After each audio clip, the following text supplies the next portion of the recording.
साहब श्री हरिंद्रानंद एवं ममता मई दीदी माँ के चरणों में मेरा प्रणाम है उपस्थित कोशिश करना आप सब मेरे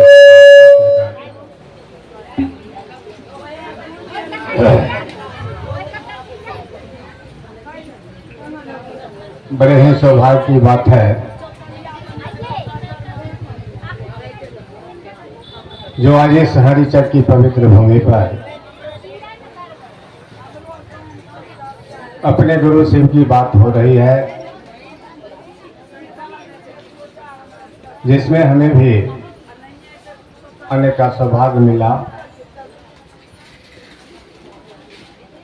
काफी देर से आप लोग सुन रहे हैं गुरु की बातचीत को।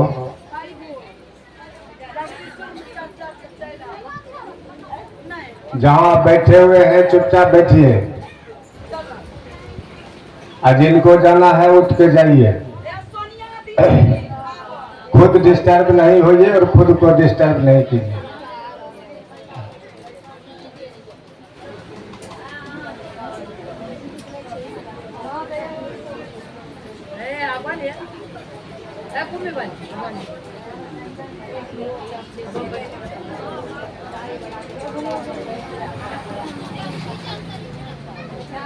बात करबे कर लियो, हम बैठल छियै।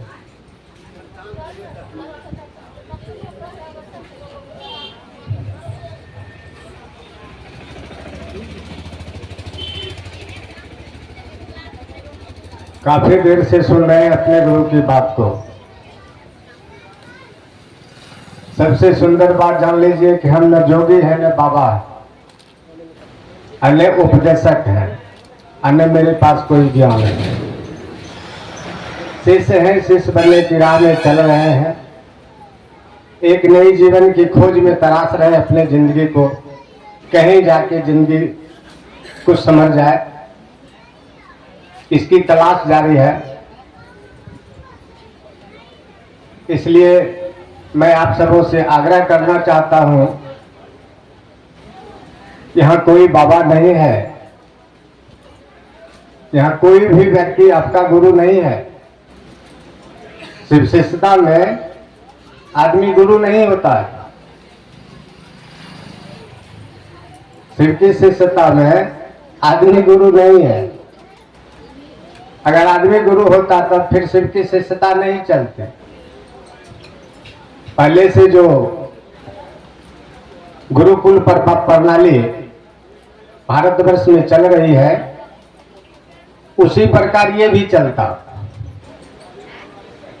इसमें आदमी गुरु होता और उनका शिष्य शिष्या बना जाता। लेकिन साहब स्पष्ट रूप से कहा कि शिव की शिष्यता में आदमी गुरु नहीं है। हम लोग अगर किसी को गुरु मान लिए, ये गलती हमारी आपकी है, लेकिन आदमी गुरु नहीं है। और इसी का परिणाम है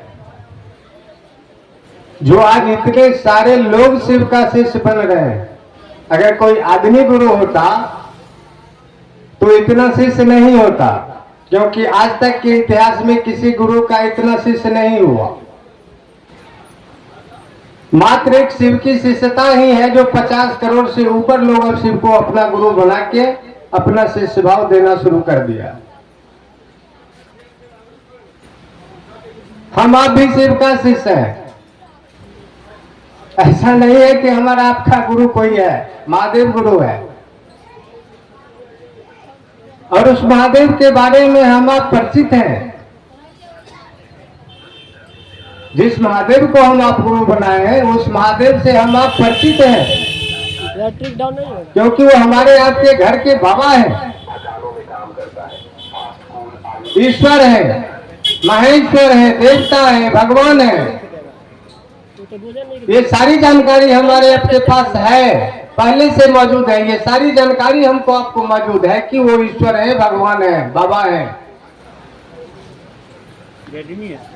ऐसा नहीं है कि उनसे हम लोग एक नया परिचय करवा रहे हैं कि नए बाबा आए हैं, ऐसी कोई अवधारणा नहीं है, ऐसा कोई विचार नहीं। बस एक संवाद स्थापित करना है कि उनको हम आप अपना गुरु बनाए, जिनको हम आप बाबा के रूप में पूजते हैं। बस इतना सा ही बात आप कहे कि जिस महादेव को आप बाबा समझते हैं, ईश्वर समझते हैं, भगवान समझते हैं, क्या क्या नहीं समझते हैं, उन्हीं से अपना एक रिश्ता बनाना है, जो रिश्ता होगा गुरु और शिष्य का। सर्वविदित है, सारे लोगों को पता है कि महादेव के बहुत सारे रूपों की पूजा पूरे भारतवर्ष के भूभाग में हो रहा है बहुत दिन से। लेकिन सबसे सुंदर जो रूप था इनका,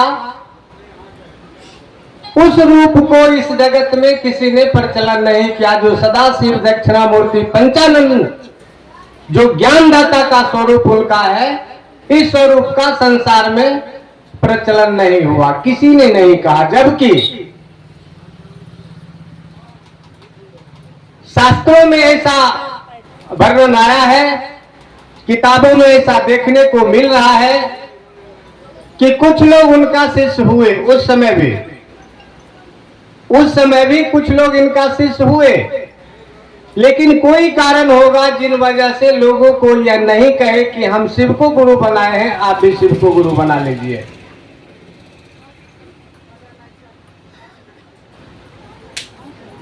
इस कली कालखंड के प्रथम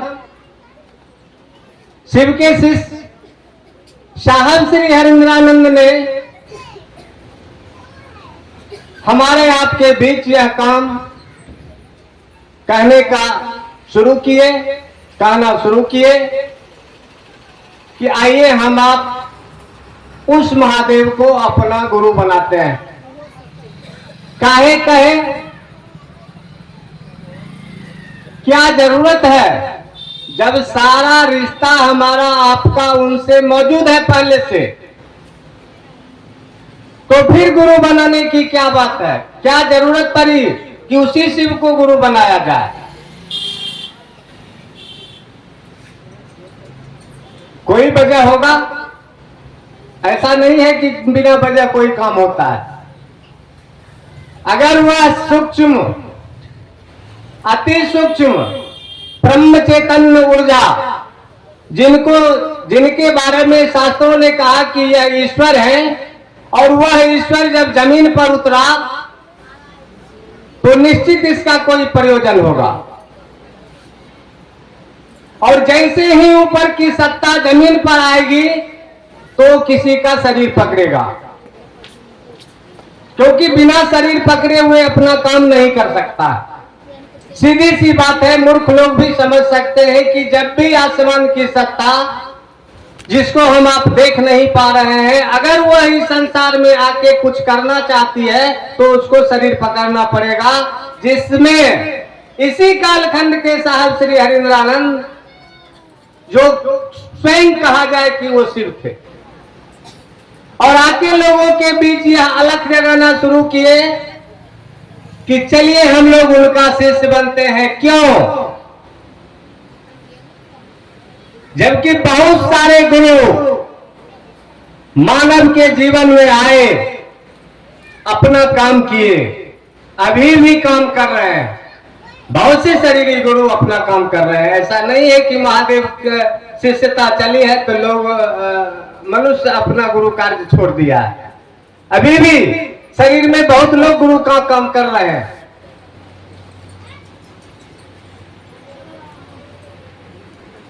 साहब कहे चलिए हम लोग जिसका है उसके पास चलते हैं। ऐसा थोड़े है कि शरीर हमारा आपका है, ये संसार हमारा आपका है, न ये हमारा आपका शरीर है, न ये संसार। जिसका ये संसार है उसी का ये शरीर भी है।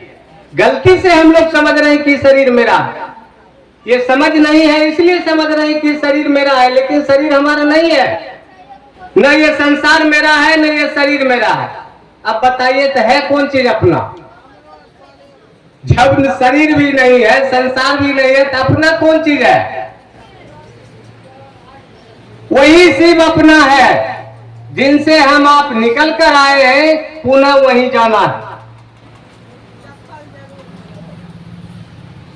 इसके लिए साहब कहे कि चलिए हम आप जिसका है उसके पास, शिव से निकल कर आए हैं, पुनः शिव के पास चलिए। ईश्वर के रूप में वह अपने पास नहीं बुला सकते, गुरु रूप में समझ देकर इस दुनिया की यात्रा करा के पुनः अपने पास बुला सकता है।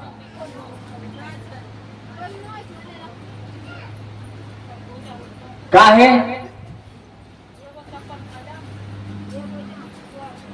काहे जाना पड़ रहा है उनके पास? इसका मात्र वजह है कि मानव को सिखाना पड़ता है,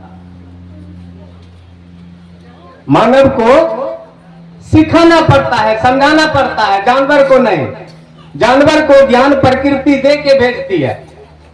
यही फर्क है इंसान और जानवर में कि जानवर को प्रकृति ज्ञान दे के भेजती है, लेकिन मानव जब आता है तो उसको यहां ज्ञान दिया जाता है, सिखाया जाता है। साहब अनुभव किए कि महादेव से अच्छा तो गुरु हो ही नहीं सकता है। काहे कि इनको इनके बारे में तो कहा गया है कि गुरुओं के गुरु है, इनको गुराधिपति भी कहा गया, यानी सारे गुरुओं का राजा भी कहा गया। आज अगर इस संसार में कोई गुरु का काम कर रहा है तो वह महादेव की दया से ही कोई संसार में मनुष्य गुरु का काम कर रहा है। अगर वह शिव गुरु का काम नहीं करते तो आज इस संसार में गुरु नहीं होता कोई। साहब कहे चलिए महादेव को पास, महादेव से अच्छा गुरु नहीं मिलेगा। अरे आदमी गुरु होगा तो ठगियो सकता है, वो तो धोखा दे सकता है। अब महादेव को गुरु बनाएंगे तो थोड़े ठग लेगा, क्योंकि शरीर में नहीं है, उनको तो कुछ चाहिए नहीं। महादेव शरीर में नहीं है, और शरीर में नहीं है तो कौन चीज शिष्य से ठगेगा? सो बताइए। हमारी जैसा गुरु होगा वो तो ठग सकता है, जो हमारा इच्छा होगा उस इच्छा के मुताबिक हम आपको ठग सकते हैं। साहब के चलिए महादेव के पास, वो नहीं ठगेगा, क्योंकि उस शरीर में नहीं है तो शिष्य से ठगेगा क्या? और जब ज्ञान की बात है, मानव को जब सीखना पड़ता है, सिखाना पड़ता है, तो महादेव से अच्छा कौन सिखाएगा जिसने संसार में हमको आपको भेजा। इससे पहले हमारा भैया कहे थे, पिता भी है और वो अच्छा शिक्षक भी है। पढ़िएगा तब नहीं पढ़ाएगा भाई साहब। आप पढ़वी नहीं करिएगा तो बाप क्या करेगा? सो कहिए। महादेव भी तो जगत पिता है, ऐसा थोड़े है कि महादेव जगत पिता नहीं है। महादेव को भी जगत पिता कहा गया है, अमैया भवानी को जगत माता कहा गया। मन समझ रहा है तब जाके उनसे कुछ ले रहे हैं। मन जब समझना शुरू कर देगा तो हम आप उनसे ज्ञान भी लेना शुरू करेंगे। काहे? आज तक हम आप अपने जीवन में धन का महत्व दिए, दान का महत्व दिए, ज्ञान का महत्व नहीं दिए। लेकिन सच्चाई तो यही है कि बिना ज्ञान का क्या कीजिएगा? सो कहिए। बिना ज्ञान का क्या होगा जीवन में? सो कहिए। मोबाइल मेरे पास है, चलाने का ज्ञान नहीं है, टीका से चुरबेन करेंगे। मोबाइल मेरे पास है और चलाने का ज्ञान नहीं है, टीका से चुरबेन करेंगे। दान तो हमने आपने मांगा और वह महादेव दिया। इससे पहले शायद वो कोई दीदी बोली कि महादेव से हम आप सब कुछ लिए, ढाक के 3 पात हो गए। हालांकि नहीं बोलना चाहिए दीदी को ऐसा। अरे जीवन है, जीवन में बहुत चीज की जरूरत पड़ती है, और उनसे नहीं मांगेंगे तो आपसे लोग मांगने के लिए आएगा। आप दीजिएगा किसी को? जो जगत का पिता है, जो जगत का गुरु है, उससे नहीं मांगेगा तो हमसे मांगेगा। हम कहां से देंगे जब हमसे मांगेगा? तब स्वाभाविक है मांगना। लेकिन क्या कीजिएगा मांग कर? जब समझ ही नहीं है भोग को कैसे भोग सकते हैं, भोगने की कला ही जब हमारे आपके पास नहीं है, तो भोग की वस्तु लेके क्या कीजिएगा? भोग की वस्तु ले लीजिएगा, लेकिन वही आपको भोग के रख देगा, वही भोग लेगा आपको। जिसको हम आप भोगने के लिए मांग रहे हैं, वही हमको आपको भोगना शुरू कर देगा। साहब के भोग का सामान मांगना ठीक है, मांगो, लेकिन उसके लिए समझ भी मांग लो, उसी महादेव से वो दे देगा। और महादेव के पास जाने के लिए सारे दरवाजे खोल दिए। आज तक के गुरु सदगुरु ने शिष्य बनाने में शर्त रखा, लेकिन साहब सारे दरवाजे खोल दिए महादेव तक जाने के लिए। कोई दरवाजा बंद नहीं है, आपको जैसे निकलना है निकलिए। ईश्वर के रूप में जैसे तैसे नहीं पहुंचिएगा। अभी वो भैया बोले थे कि बिना नहले मंदिर में नहीं जाता है। बिना नहले सुनेले आप मंदिर में जा सकते हैं, लेकिन गुरु रूप में साहब सारा दरवाजा खोल दिए। आप नहाइए भाई, खाइए, भूखा रहिए भाई, सहल रहिए, कोई फर्क नहीं पड़ता है। स्नान कीजिए, आप भाई नहीं कीजिए, क्योंकि शिष्य को जब जरूरत होगा तभी ये दया मांगेगा। अब ये हमारे कैलाश भैया कहे ना कि न चढ़बो न आप चढ़ेबो, यानी काम खत्म, बात खत्म। हमारा आपका भी रिश्ता लगता है कहीं ऐसा ही नहीं है महादेव के साथ कि दया कीजिएगा तब आएंगे और नहीं कीजिएगा तब मत आएंगे। भैया ऐसा रिश्ता नहीं चलेगा इस संसार में। खास करके महादेव से ऐसा रिश्ता नहीं चलने वाला है, लिख कर रख लीजिए, क्योंकि जितना बड़ा वो दयावान है, ये तीनों लोग के अंदर उनसे बड़ा कोई दयावान नहीं हो सकता। और दया अपने शिष्य पर करते हैं, अपने शिष्य पर। ऐसा नहीं है कि पूरे सृष्टि पर उनकी दया होती है। हाँ, ईश्वर के रूप में पूरे सृष्टि का दायित्व रखते हैं, संतुलन में रखते हैं। वही शिव ईश्वर के रूप में पूरे सृष्टि का दायित्व लेते हैं, लेकिन गुरु के रूप में मात्र वह अपने शिष्य का दायित्व लेते हैं। जो हमारे भैया कुछ बोले हैं अभी कि गुरु का काम केवल ज्ञान देना नहीं है, गुरु शिष्य के संपूर्ण जीवन का दायित्व लेता है, दायित्व। तब गुरु आने तो वह गुरु एक दिन हो शुरू आ एक दिन हो हुरु। वह गुरु को कोई उपाय नहीं हो जे सब थक के काम कल के। और मेरे महादेव आज तक किसी को दिया लिया क्या?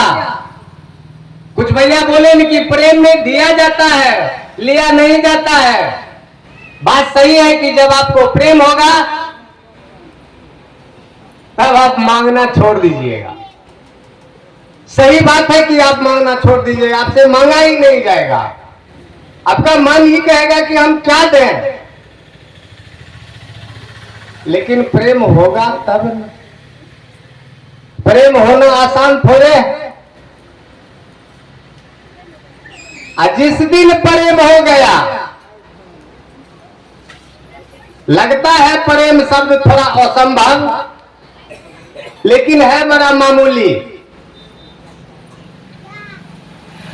जो विचार हमारे आपके अंदर खड़ा हुआ, जो विचार हमारे आपके अंदर पैदा हुआ, किसी मेरे गुरु है, बस इस विचार पर आप केवल खड़ा रह जाइए।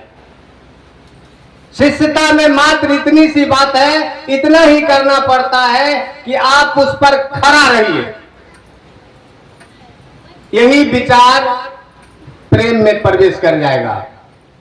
यही विचार एक दिन प्रेम में प्रवेश कर जाएगा। और जब यह विचार प्रेम का रूप लेगा, तब जान लीजिए वो प्रेम का परिभाषा है कि जहां प्रेम तहां नियम नहीं, वहां न बुद्धि व्यवहार। जो जो प्रेम आगे बढ़े तो कौन गिने तिथि बा, तब आपको दिन और तारीख याद नहीं रहेगा, तब तो हमेशा अपने आराध्य को याद कीजिएगा, सुतले में चैन नहीं। साहब कहे थे शिव को गुरु मान लीजिए, चद्दर तान के सो जाइए, वो गुरु आपको जगा देंगे, और जगा नहीं देंगे तो उगा देंगे। बात सही है। जिनके अंदर साहब दीदी की नियत दिखाई दे रहा है, आज वह चैन से नहीं है, वह चैन से शिष्य नहीं है। जिसका जीता जागता उदाहरण मैं खुद हूं।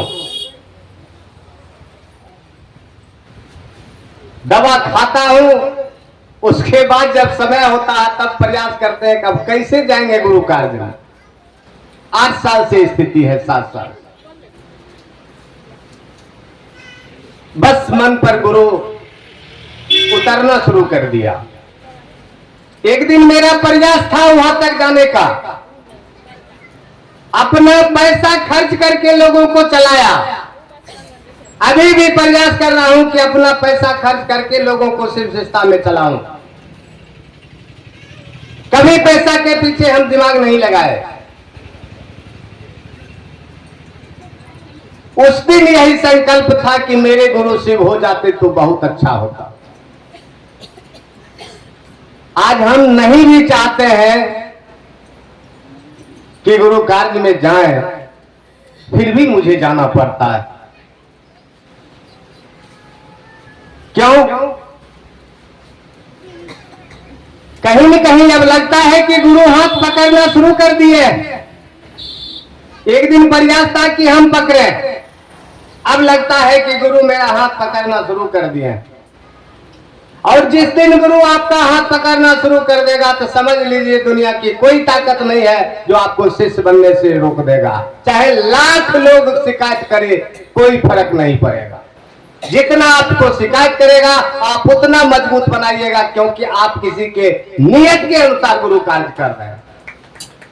आप किसी के नियत के अनुसार गुरु कार्य कर रहे हैं, आपको परेशान करने वाला खुद परेशान हो जाएगा। लेकिन जिस दिन अपनी नियत से गुरु कार्य कीजिएगा, ये शिव शिष्टता में नहीं टिक पाइएगा। ये शिव की शिष्टता है, ये किसी आदमी की चलाई हुई विधा नहीं है, यह शिव के द्वारा प्रदत्त शिव की शिष्टता है। इसलिए यहां हमारी आपकी मनमानी भैया दीदी नहीं चलेगी। कल कुछ मन छोट था, लक्ष्मी भैया मालूम है। दुर्भाग्य है हमारा आपका कि किस मुंह से कह रहे हैं कि हे शिव आप मेरे गुरु हैं। एक गुरु भाई एक गुरु बहन का शिकायत करने में लगा हुआ है। अरे शिकायत करना है तो महादेव को शिकायत करो। साहब कहे जाओ जाओ घर घर महादेव को प्रतिष्ठित करो। काहे अपना प्रतिष्ठा पाने के लिए व्याकुल हो रहे हैं। इसी में जीवन सुंदर हो जाएगा। और एक दिन ऐसा होगा कि जब आप महादेव को प्रतिष्ठित करना शुरू कीजिएगा, आपको देह चुरा के भागना पड़ेगा। आज अपने प्रतिष्ठा के लिए मर रहे हैं, एक दिन आपको देह चुरा के भागना पड़ेगा, क्योंकि महादेव सबल गुरु, ये नाम के नहीं काम के गुरु हैं और तुरंत परिणाम देते हैं। क्विक, यहाँ लेट सेट काम नहीं होता है, डायरेक्ट। आदमी से नहीं डरिए दीदी, लेकिन इतना जरूर हमारा बात मानिएगा कि अपने साहब दीदी से जरूर डरिए, अपने गुरुदेव से डरिए। हमसे नहीं डरिएगा, क्योंकि हम क्या कहें इस पर कुछ नहीं कहना चाहूंगा। लेकिन अपने गुरु साहब दीदी से जरूर डरिए, क्योंकि जिनके दिए हुए 3 सूत्र पर आज हम अपने जिंदगी को सजाना चाह रहे हैं, लोगों के दिलों में खुशियां बांटना चाह रहे हैं। कम से कम उनके साथ उनकी नियत से खड़ा रहिए। देखिए जीवन सिंह में होगा कि नहीं होगा, होना ही होना, क्योंकि ये जांचा परखा हुआ 3 सूत्र है। जांचा परखा हुआ 3 सूत्र साहब जी है। पूरा नाप जोक कर इस 3 सूत्र को इस सरजमी पर लोगों के दिलों में पहुंचाने का काम किए हैं। केवल हमको आपको अस्थाई रूप से उस महादेव में सटे रहना।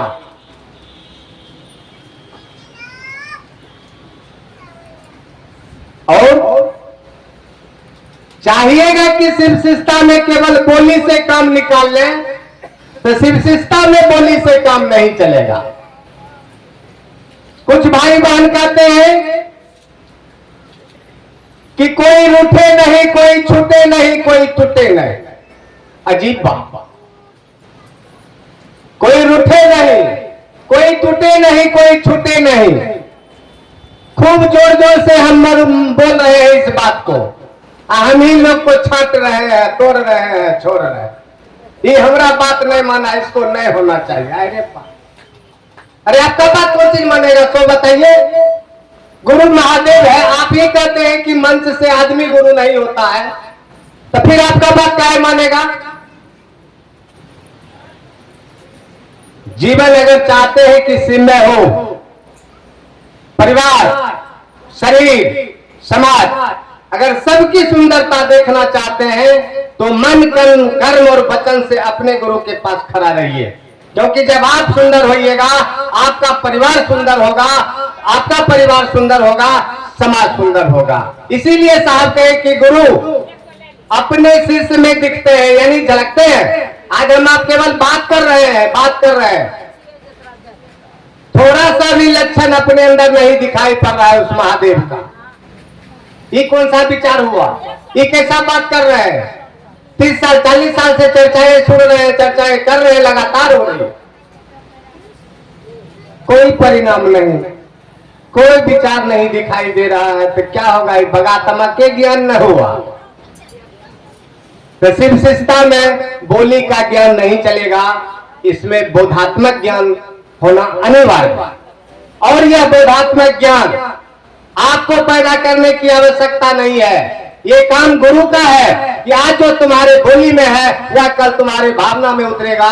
जब भावना में उतरेगा एक दिन वह प्रेम में भी बदलेगा, प्रेम की भाषा आपके दिल से निकलेगी। जहां शिव की बात होगी और लोग सुनेगा नहीं, आश्चर्य है। साहब कहते थे जहां शिव की बात होगी और लोग सुनेगा नहीं, आप किसी को शिव शिष्य बनाने जाइएगा और लोग मानेगा नहीं। आप किस भाव में बनाने जा रहे हैं। आज कभी कभी चिंतन करता हूं, अभी जो शिव शिष्टता में शिव चर्चा का जो माहौल देखा जा रहा है कि लगता है कि सही बात रखना भी अब डर लग रहा है। सही बात अगर हम साहब दीदी के बात को रखते हैं तो लोग धमकियां भेजते हैं। गरीबी अजीब स्थिति। अगर गलत को गलत कहना भी गलत है तो हम चर्चा में जाना बंद करेंगे। रात हम कह दिए थे लक्ष्मी भैया को कि जिस दिन अगर सही गलत को गलत कहना गलत है उस दिन से मैं शिव चर्चा में नहीं जाऊंगा, और मैं जाऊंगा तो अंतिम सांस तक वही बात बोलूंगा जो मेरे साहब बोले और दीदी बोले। क्योंकि शिव शिष्टता में अपनी कुछ नहीं हैसियत है हमारी, और सही बात बोलने पर लोग को दिक्कत होता। हम आपके जैसा बात क्यों बोले सो बताइए। हमको नहीं चाहिए ये भीड़, सीधा जान लीजिए कि हमको नहीं चाहिए ये भीड़। हमें हर हालत में वो सूरत बदलनी चाहिए, वो दिखनी चाहिए जो साहब के आंतरिक इच्छा थी, जिनके लिए वह शिव को जमीन पर उतारा, वही नियत हम आपको भी पैदा करना होगा। नहीं तो बोली में मत रखिए, नहीं तो काम नहीं चलेगा। आप लोग से आग्रह है, दिमाग कल्लेस टेंशन में है, आज हम बात करने की स्थिति में भी नहीं थे। गुरु की दया हुई आप लोग के बीच आया, बस एक निवेदन करने आया हूं कि मैं आपको कुछ देने वाला नहीं हूं, मेरे पास कुछ नहीं है। लेकिन जिनको आप गुरु बनाए, ध्यान से सुनिएगा, जिनको आप गुरु बनाए उनके पास दुनिया की हर चीज है। जिनको हम आप गुरु बनाए हैं उनको दुनिया की हर चीज है। आपको जो मांगना है मांग लीजिए, लेकिन आपको शिष्य के रूप में खड़ा होना पड़ेगा। शिष्य के रूप में खड़ा होइए।